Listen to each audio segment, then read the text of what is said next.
My name's Bridle and I'm an animator and creative director at Powster. So a normal working day at Powster as a creative director means that I'm mainly working on pitches.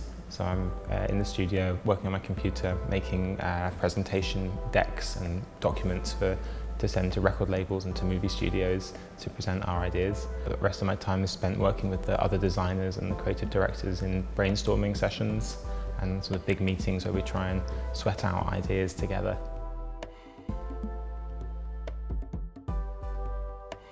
I think one of the most challenging parts of this job can be working with clients and learning how to deal with their feedback and how to manage their expectations. And certainly when I was starting out, I was less patient about dealing with what people were suggesting from the other end of things.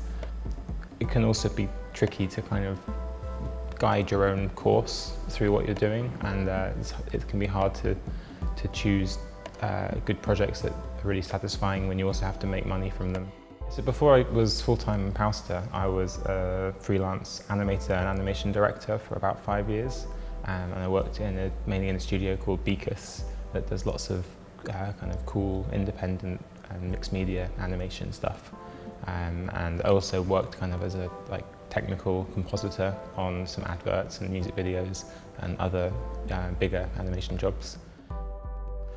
So I think one of the reasons that I was able to transition from working just in animation to working at Powster, where we do film and interactivity and all that stuff, was because I made a self-initiated, self-funded interactive film while I was working as an animator, and that was incorporating live action and bits of coding and all kinds of new stuff that I hadn't done before. And I think because I'd gone out on a limb to do that, and that's kind of how I was able to make a transition, right? You've got to do it yourself before someone else will know that you can do it. I find it really hard, and I need to take this advice myself, that it's really important to take a risk and to make your own stuff and expose yourself by making your own story and your own work, because even though it's kind of terrifying, if you do that, if you take the biggest risk, you can get the biggest reward.